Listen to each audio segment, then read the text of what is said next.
আসসালামু আলাইকুম। আমার ফেসবুক প্রোফাইল বা পেজটির পক্ষ থেকে আপনাদের সকলকে জানাই স্বাগতম। আমি আছি আপনাদের সাথে আমিরুল ইসলাম মুমিন। আজ আমরা এমএস ওয়ার্ডের কয়েকটি গুরুত্বপূর্ণ টপিক দেখব। প্রথম যে টপিকটি হলো সেটি হলো ফরম্যাট প্রিন্টার। ফরম্যাট প্রিন্টারের কাজটি আমরা যেভাবে করতে পারি সেটা হলো হোম মেনুতে যাব। হোম মেনুতে যাওয়ার পরে এই যে দেখেন আপনারা ব্রাশ টুলের মতো একটি অপশন আছে, সেটি হলো ফরম্যাট প্রিন্টার এবং এটার শর্টকাট কমান্ড হলো Ctrl+Shift+C।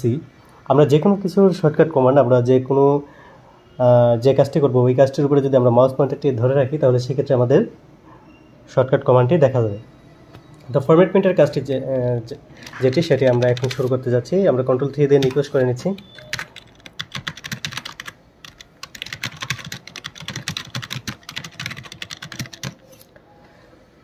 আমি এখন এই লেখাটা লিখলাম, এই লেখাটাকে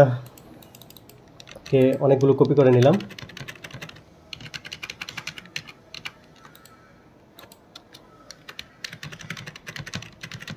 এই লেখাটা কপি করার পর আমি এটাকে বোল্ড করলাম। বোল্ড আপনারা এখান থেকে করতে পারেন, এখান থেকে বোল্ড অথবা Ctrl+V দিলে বোল্ড হবে, এটা দিলে ইটালিক, Ctrl+I দিলে ইটালিক হবে, এটা দিলে আন্ডারলাইন, Ctrl+U দিলে আন্ডারলাইন হবে, আর Ctrl+D দিলে Ctrl+Shift+D প্রেস করলে ডাবল আন্ডারলাইন হবে।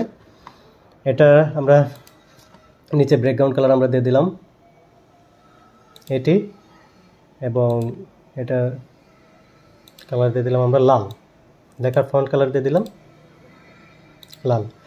এখন ফরম্যাট প্রিন্টারটির কাজ হলো যে আমাদের পরবর্তী যে লেখাগুলো আছে এই লেখাগুলোকে যদি সেম আমরা এরকম করতে চাই তাহলে আমাদেরকে কি করতে হবে, এটাকে দেখে দেখে আমাদের করতে হবে। এখানে আন্ডারলাইন করতে হবে, ইটালিক করতে হবে, বোল্ড করতে হবে। তো আমরা এত কিছু আলাদা আলাদা না করে জাস্ট শুধু আমরা ওই লেখাটার উপরে কার্সর রেখে যে কোনো জায়গায় প্রথম, শুরুতে, মধ্যে যে কোনো জায়গায় রাখার পরে এই ফরম্যাট প্রিন্টারটিতে একটিবার ক্লিক করবেন। আর তাছাড়া যদি এটাতে ক্লিক না করেন তাহলে Ctrl+Shift+C। তো আমি এটাতে ক্লিক করার পরে আমি যেখানে যেখানে প্রয়োজন আমার ওই অংশটাকে আমি সিলেক্ট করে দিলাম। দেখেন অতি সুন্দরভাবে আমার ফরম্যাট প্রিন্টার হয়ে গেছে। এখন আবার যদি এখানে মনে করেন আমি এখানে রেড কালার না দিলে হলুদ কালার দিলাম, এটা ব্যাকগ্রাউন্ড দিলাম, এটাকে বোল্ড করব, লেখাটাকে পুরোটাকে বোল্ড করলাম, ডাবল আন্ডারলাইন করলাম। এখন এইখানে যে কোনো জায়গায় আমি Ctrl+Shift+C প্রেস করব, আর যেখানে যেখানে আমার প্রয়োজন ওই লেখাগুলো আমি সিলেক্ট করার পরে আমি Ctrl+V প্রেস করব, Ctrl+Shift+V প্রেস করব, তাহলে আমার ওই লেখাগুলো সেম হয়ে যাবে। তো আশা করি আপনারা সকলে বুঝতে পেরেছেন ফরম্যাট প্রিন্টার কাজ। পরবর্তীতে আমরা যে কাজটি দেখব সেটি হলো সাবস্ক্রিপ্ট সুপারস্ক্রিপ্ট। সাবস্ক্রিপ্ট সুপারস্ক্রিপ্ট দ্বারা আপনারা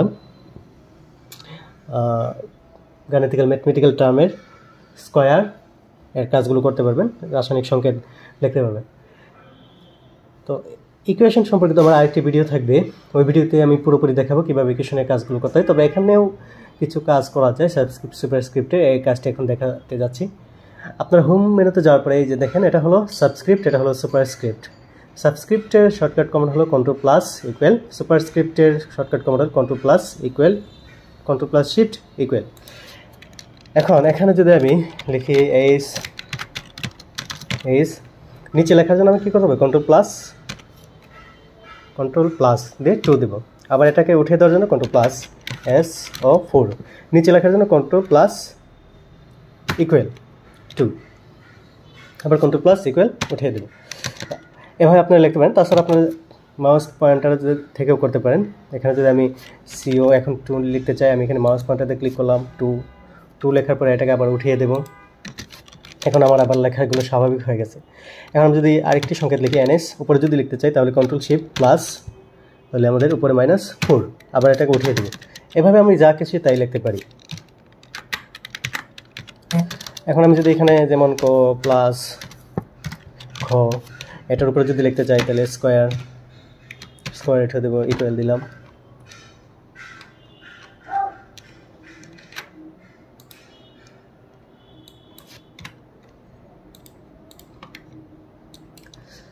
এখন আপনারা এইভাবে লিখতে পারেন cos²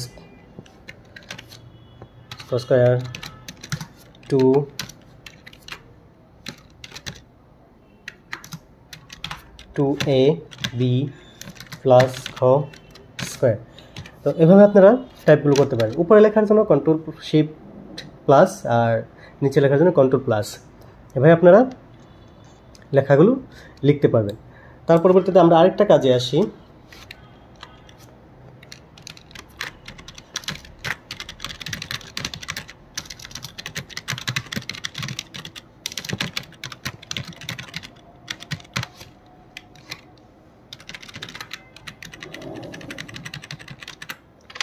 অনেক সময় আমরা ট্যাবের মান নিয়ে থাকি। তো ট্যাবের মান আমরা কীভাবে নিয়ে থাকি দেখেন, নর্মালি সাধারণত আমরা যদি ট্যাব প্রেস করি তাহলে লেখাটা 0.5 সেন্টিমিটার দূরে সরে গেছে। এখন যদি আমি এই পুরো অংশটুকুতে ট্যাবের মান কমাতে চাই তাহলে আমাকে যেতে হবে হোমে যাওয়ার পরে প্যারাগ্রাফের এখানে আপনারা এটা সিলেক্ট করবেন। এটা সিলেক্ট করার পরে আপনারা এখানে যাবেন, নিচে যাওয়ার পরে এখানে ট্যাব লেখা আছে, ট্যাবটিতে প্রেস করবেন। ডিফল্ট ট্যাব স্টপস এখানে আপনার 0.2 দিলে এখন আপনার ট্যাবের মান কমে যাবে। অনেক সময় আমাদের এই ক্ষেত্রে নানা ক্ষেত্রে এটি প্রয়োজন পড়তে পারে কাজের ব্যবহার করার ক্ষেত্রে। এখন দেখেন আমি ট্যাব প্রেস করলাম, ট্যাবগুলো আস্তে আস্তে খুব অল্পটুকু সরে যাচ্ছে। তো আপনারা আশা করি বুঝতে পেরেছেন ফরম্যাট প্রিন্টার, সাবস্ক্রিপ্ট, সুপারস্ক্রিপ্ট আর ট্যাবের মান কীভাবে আমরা কমাতে বাড়াতে পারি। পরবর্তী কোনো ভিডিওতে আবার আসবো আপনাদের সাথে। আমি আছি আপনাদের সাথে আমিরুল ইসলাম মোমিন। ভালো থাকবেন, সুস্থ থাকবেন।